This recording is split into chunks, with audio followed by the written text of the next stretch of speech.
सैनिक भाइयों नमस्कार। जो ये वीडियो ज़रूर देखना, क्यों बोलने से जो सेना का बारे में अपना कर्नल साहब क्या बता रहे, ये ज़रूर जानकारी लेना आपका हक है।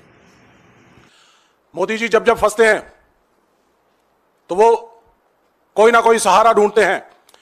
पहले वो डिफेंस का सहारा ढूंढते थे, डिफेंस फोर्सेस के पीछे जाकर छुपते थे, और अब इलेक्शन कमीशन ऑफ इंडिया के जरिए एक डायरेक्शंस इशू करवाई गई। इसके साथ साथ मैं आपका ध्यान model code of conduct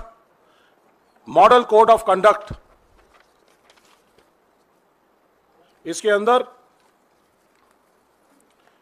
model code of conduct for the guidance of political parties and candidates, general conduct, इसके बारे में पैरा नंबर 2 ये बड़ा क्लियर कहता है, criticism of other political parties when made shall be confined to their policies and programs, past record and work। तो हम जो बात कर रहे हैं वो सिर्फ और सिर्फ पॉलिसी के बारे में बात कर रहे हैं।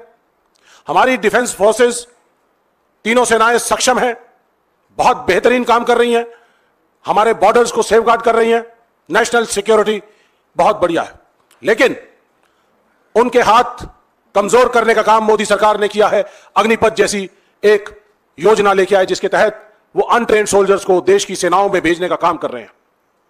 अग्निपथ योजना एक पॉलिसी है और हम इस पॉलिसी को चैलेंज कर रहे हैं, बार बार उठा रहे हैं। पिछले 1 साल से लगातार हम हर प्लेटफॉर्म पर हर जगह बता रहे हैं कि ये देश की सुरक्षा के लिए हितकारी नहीं है, देश की सेना के लिए, देश के सैनिकों के लिए और देश के युवाओं के लिए हितकारी नहीं है। जब ये किसी की भी हितकारी नहीं है तो ये एक पॉलिसी पैरालिसिस है।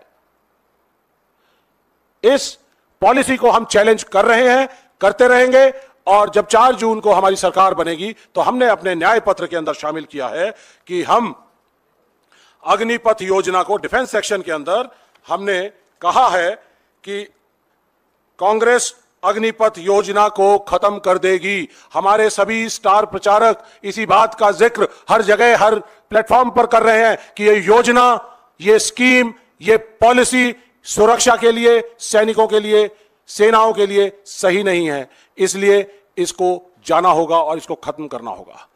ये हमारे उस समय के chief of army staff general Naravane ने अपनी किताब के अंदर इसका जिक्र किया है और कहा है कि अग्निपथ योजना हमारे सबके लिए, तीनों सेनाओं के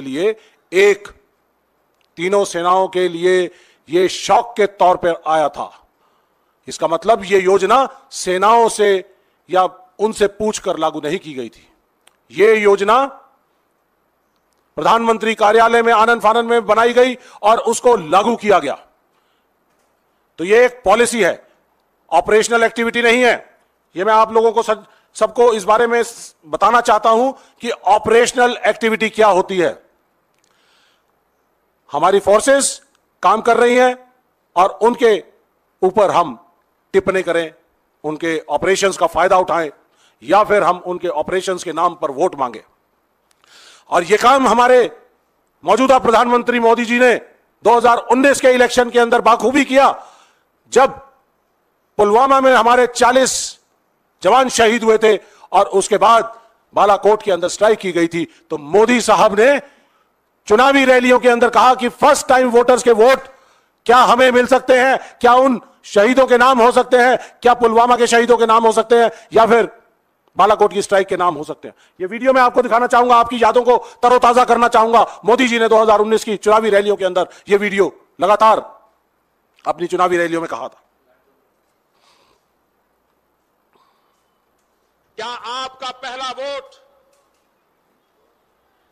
पाकिस्तान के बालाकोट में एयर स्ट्राइक करने वाले वीर जवानों के नाम समर्पित हो सकता है क्या? मैं मेरे फर्स्ट टाइम वोटर से कहना चाहता हूं कि आपका पहला वोट पुलवामा में जो वीर शहीद हुए, उन वीर शहीदों के नाम आपका वोट समर्पित हो सकता है क्या? मैं फर्स्ट टाइम वोट। तो साथियों, यह है सेनाओं के काम करने के ऊपर आप वोट मांगते हैं, उनकी एक्टिविटीज के ऊपर वोट मांगते हैं।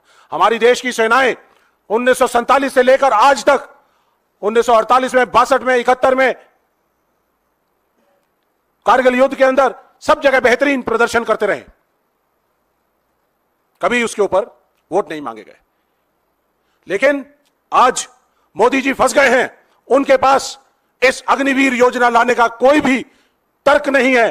ग्रामीण इलाकों के अंदर सब जगह उनके स्टार प्रचारकों से पूछा जा रहा है कि आपने अग्निवीर योजना क्यों लाए, तो आज उनके पास तोड़ नहीं है। एक भी लाभार्थी नहीं है उनके पास। हर योजना का लाभार्थी दिखाते हैं, लेकिन इस योजना का कोई लाभार्थी नहीं है। तो मोदी जी आप फंस चुके हैं। इसके साथ साथ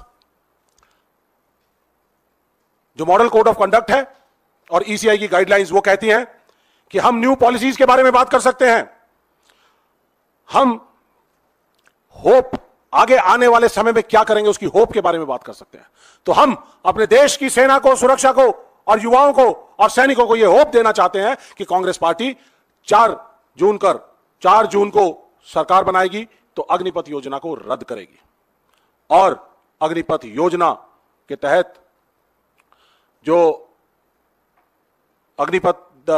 तहत जो हमारे अग्निवीर हैं उनके लिए कोई ना कोई स्थायी प्रबंधन का काम करेगी और इसके अलावा पुरानी भर्ती प्रक्रिया उसको लागू करेगी।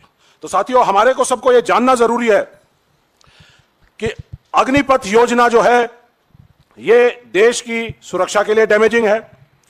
इसने हमारे देश में 2 तरह के क्लासेस फौज के अंदर, यूनिफॉर्म के अंदर पैदा कर दिए हैं, जिसको हम बोलते हैं हैव्स और हैव नॉट्स। कुछ वंचित जो अग्निवीर हैं और कुछ लोग वो जो रेगुलर सैनिक है, जो शहादत के समय पे उनको सब चीज मिलेगी। 2 तरह के सैनिक, एक सैनिक जिसकी सैलरी 21,000, दिल्ली के मिनिमम वेज 22,000 है, उससे भी कम क्या उम्मीद रखते हैं उससे, और 4 साल की नौकरी, 17 साल में भर्ती, 21 साल में रिटायर। ज्यादा से ज्यादा उम्र सीमा 21 साल की है, 21 साल में भर्ती और 25 साल में रिटायर। तो ये हमारी operational preparedness, operational efficiency, operational efficacy, उस सारी चीज के खिलाफ है, हमारे देश की सुरक्षा को कमजोर कर रही है। जो 4 साल का सैनिक होगा, 6 महीने की बेसिक ट्रेनिंग होगी, उसके बाद 6 महीने की छुट्टियां, 3 साल के अंदर वापस उसका काम होगा। और फिर उसके बाद सरकार ने आज तक, जब ये अग्निपथ योजना लाए थे, कहा था कि इनको किसी ना किसी तरह से 4 साल के बाद कहीं ना कहीं पे नौकरी दी जाएगी। लेकिन आज तक 1 साल से ज्यादा हो गया है, हमारे जो अग्निवीर सेना में शामिल हो चुके हैं, काम कर रहे हैं, लेकिन उनका भविष्य आज भी अंधकार में है। यह नहीं मालूम कि उनको कहां कहां पे एब्जॉर्ब किया जाएगा। आज तक सरकार का कोई नोटिफिकेशन नहीं है कि 25% को एब्जॉर्ब किया जाएगा, 75% का क्या होगा। हमारे देश में रेगुलर सैनिक के तौर पे 75,000 हर साल भर्तियां होती थी, उसको कम कर कर इन्होंने 46,000 कर दिया। और अग्निवीर भर्ती कितने हुए? 40,000। और 40,000 में से 5,000 छोड़कर चले गए तो 35,000 बचे। तो साथियों, आज ये हालात हैं कि हमें 2.5 फ्रंट बैटल लड़नी पड़ रही है। पाकिस्तान का 1400 किलोमीटर का बॉर्डर, 3800 किलोमीटर का चाइना का बॉर्डर, 6500 किलोमीटर की समुद्री सीमाएं, और उसके बाद इंटरनल सिक्योरिटी। हमें रेगुलर सैनिक चाहिए देश की सुरक्षा को चाक और चौबंद रखने के लिए। हमें 4 साल के सैनिक नहीं चाहिए जिनका भविष्य भी अंधकार में है। जब सैनिक सरहद पर खड़ा होता है तो उसको मालूम होता है कि मैं देश के लिए कुर्बान हो रहा हूं, तो मेरे पीछे मेरा देश, मेरे परिवार का, मेरे बच्चों का, सबका ध्यान रखेगा। और अग्निवीर जब शहीद होता है तो अग्निवीर के शहीद होने पे सिर्फ मात्र 4 साल तक उसको पूरी सैलरी मिलती है, और उसके बाद कुछ भी नहीं। ना पेंशन है, ना ग्रेच्युटी है, ना एक्स सर्विसमैन का बेनिफिट है, ना शहीद का दर्जा है, और तमाम तरह के जो बेनिफिट एक रेगुलर सैनिक को दिए जाते हैं वो नहीं है। और रेगुलर सैनिक को 15 साल तक लगातार तनख्वाह मिलती है, परिवार को फुल सैलरी, फिर पेंशन, फिर ग्रेच्युटी, एक्स सर्विसमैन का दर्जा, शहीद का दर्जा, शिक्षा में बहुत सारे बेनिफिट्स, और तमाम और तरह के जितने भी बेनिफिट्स रोजगार के लिए या किसी भी चीज के लिए, परिवार के लिए, पूरा देश उसके लिए खड़ा है। तो साथियों, जो ये इन्होंने 2 हिस्से हमारे देश के कर दिए हैं, हमारे सैन्य के 2 हिस्से कर दिए हैं, हैव्स और हैव नॉट्स, उसके बारे में आप सबको बहुत अच्छी तरह से जानकारी है। और इस रिड्यूस्ड इनटेक की एक और स्टोरी आपको बता दूं कि जिस तरह से 2019 और 22 के बीच में हर साल 75,000 सैनिक आने चाहिए थे, वो नहीं आए। उनकी भर्तियों को रद्द कर दिया गया, अग्निपथ योजना को ले आए और 1.5 लाख बच्चे जो सिलेक्ट हुए थे उनको अग्निपथ के नाम पे उसको बाहर कर दिया गया। और जब बाहर कर दिया तो वो 1.5 लाख बच्चे आज लड़ाई लड़ रहे हैं। कांग्रेस पार्टी उनकी लड़ाई लड़ रही है, जय जवान कैंपेन उनके लिए चला रही है। और उसके लिए हमने कहा है कि उन 2019 से लेकर और 22 के बीच में जो भर्तियां हुई थी उन सबको हम उनका भर्ती प्रक्रिया को कंप्लीट करेंगे। हमने सड़क से संसद तक उनकी लड़ाई लड़ने का वायदा किया था कांग्रेस पार्टी ने, जननायक हमारे राहुल गांधी जी ने, तो हम सड़क पे भी उनके साथ लड़ाई लड़ी, आप सबने देखा। और उसके साथ साथ हमने संसद में बहुत उठाने का काम किया, जय जवान कैंपेन चलाई, और उसके बाद हम कोर्ट के अंदर लीगल बैटल भी इसके लिए लड़ रहे हैं। तो साथियों, एक और जो बात बीच में आई थी कि शायद जब ये योजना लेके आए थे तो उसमें पैसे की कमी करना चाहते थे, कटौती करना चाहते थे। आपको मालूम होगा कि हमारे देश ने 4 लड़ाइयां लड़ी हैं और उस समय हमारे इकोनॉमी आज की तरह उतनी मजबूत नहीं थी, बजटरी प्रोविजंस उतने नहीं थे। लड़ाइयां भी लड़ी, मॉडर्नाइजेशन भी किया, टैक्स भी नए लेके आए, जहाज भी लेके आए, मिराज लेके आए, मिग 29 लेके आए, तमाम तरह के अलग अलग जहाज लेके आए, शिप्स लेके आए, फ्लीट कैरियर लेके आए, रेडार्स बनाए, डेवलपमेंट के लिए पब्लिक सेक्टर अंडरटेकिंग्स को क्रिएट किया, एक स्पेस वॉरफेयर के प्रोग्राम्स लेके आए, मिसाइलें डेवलप की, पृथ्वी अग्नि लॉन्ग रेंज मिसाइल 10-10 हजार किलोमीटर की मिसाइल, न्यूक्लियर मिसाइल्स डेवलप की। और तब भी हमारी सेना रेगुलर सैनिक थे, बजटरी प्रोविजंस की कोई कमी नहीं थी, मॉडर्नाइजेशन लगातार चल रही थी। और आज इस न्यू इंडिया में एक नई चीज देखने को आई है कि शायद ये पैसा बचाना चाहते हैं। पैसा बचाने के लिए अग्निपथ योजना देश की सेनाओं के ऊपर थोपी गई थी। तो क्या मोदी जी, आपकी सरकार के पास देश की सुरक्षा के लिए और देश को सुरक्षित रखने के लिए, सेना पे खर्च करने के लिए आपके पास बजट नहीं है? आप तो ट्रिलियन इकोनॉमी की बात करते हैं, लेकिन आप अगर मॉडर्नाइजेशन के लिए कहते हैं पैसा नहीं है, उसके लिए हम जो है 4 साल के मात्र सैनिक लेके आना चाहते हैं, हम पेंशन और ग्रेच्युटी और इस सारी चीज को बचाना चाहते हैं, तो ये गलत कॉन्सेप्ट है। ये पॉलिसी ही बुनियादी तौर पे गलत है। इसलिए हम इस पॉलिसी के बारे में हर जगह जिक्र कर रहे हैं, कह रहे हैं कि ये पॉलिसी देश के लिए सही नहीं है, तो इसको पॉलिसी को जाना पड़ेगा। तो आप लोगों को एक और चीज बताना चाहूंगा, जहां तक बात है ट्रेनिंग की, क्योंकि ट्रेनिंग कम हो रही है। हमारे अभी तक 11 अग्निवीर शहीद हो चुके हैं, और 11 अग्निवीर जो शहीद हुए पिछले 1 साल में, 1 साल से भी कम समय में, उनमें से 7 लोग ऐसे हैं जिनकी संदिग्ध हालातों में मौत हुई है। संदिग्ध हालात का मतलब कि शायद गोली लगने से हुई है, लेकिन शायद वो सुसाइड हो सकते हैं या कोई और चीज हो सकती है। जब आप फौज की ट्रेनिंग को छोटा कर देंगे, 1.5 साल बेसिक ट्रेनिंग होती है, मेंटली रोबस्ट सोल्जर तैयार करते हो, फिजिकली रोबस्ट सोल्जर तैयार करते हो, ऑल वेदर सोल्जर तैयार करते हो, तो उसके अगर ट्रेनिंग को कम कर देंगे तो हो सकता है कि वो मेंटली उतना रोबस्ट सोल्जर तैयार ना कर पाओ, जो कि देश की सुरक्षा के लिए तकलीफदेह है। और इसीलिए सेना ने एम्प्लॉयबिलिटी रेस्ट्रिक्शंस निकाली कि हमारे देश के जो अग्निवीर हैं उनको, क्योंकि वो फुली ट्रेन नहीं है, तो इसलिए हम उनको ऑल वेदर सैनिक के तौर पे इस्तेमाल नहीं कर सकते, इंडिपेंडेंटली कहीं अकेले डिप्लॉय नहीं कर सकते, हार्श कंडीशंस में नहीं डिप्लॉय कर सकते, और सेंसिटिव लोकेशंस के अंदर नहीं डिप्लॉय कर सकते। तो ये कैसे सैनिक हम तैयार कर रहे हैं? और अब जो फीडबैक आ रहा है, अभी आपने देखा होगा रिसेंटली, अगर आप लोग फॉलो कर रहे हैं, तो सेनाओं ने कहा, सेनाओं के बीच में से बात आई कि एक सर्वे किया जाए कि इनकी ट्रेनिंग का ऑडिट हो, ट्रेनिंग कैसे हो रही है, क्या हम जो चाहते थे वैसे हम सैनिक तैयार कर पा रहे हैं, क्या इनटेक ठीक हो पा रहा है, क्या, और तमाम तरह की समस्याओं को लेकर एक इवैल्यूएशन के लिए सर्वे किया जा रहा है। यह सर्वे इस स्कीम को लाने से पहले करना चाहिए था, पायलट प्रोजेक्ट करना चाहिए था, जो उन्होंने नहीं किया। हमारी देश की सेनाओं पे पहले अग्निपथ जैसी योजना ये थोप दी जो सेनाओं ने नहीं मांगी थी, और आज आप 1 साल के बाद, क्योंकि समस्याएं यूनिटों में आ रही हैं, समस्याएं आ रही हैं, तो अब उसके ऊपर सर्वे करना चालू कर रहे हैं। और अब एक और नई चीज इन्होंने ऐड की है कि जो जवान हमारे भर्ती होंगे उन जवानों का साइकोलॉजिकल टेस्ट भी किया जाएगा।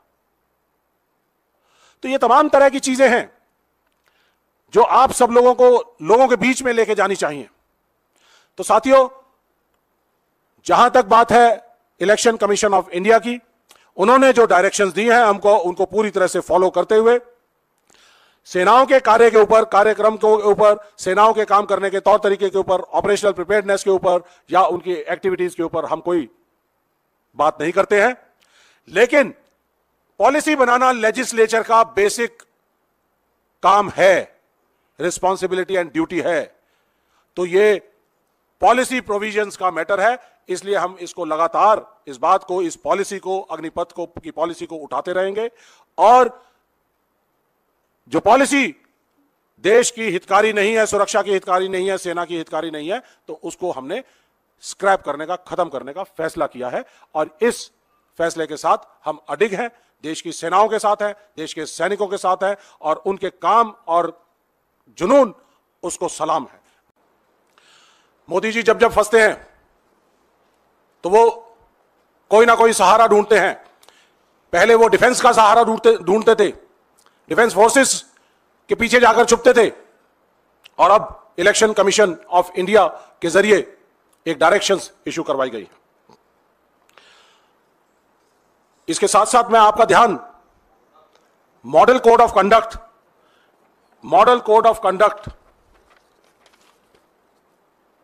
इसके अंदर model code of conduct for the guidance of political parties and candidates, general conduct, इसके बारे में पैरा नंबर 2 ये बड़ा क्लियर कहता है, criticism of other political parties when made shall be confined to their policies and programs, past record and work। तो हम जो बात कर रहे हैं वो सिर्फ और सिर्फ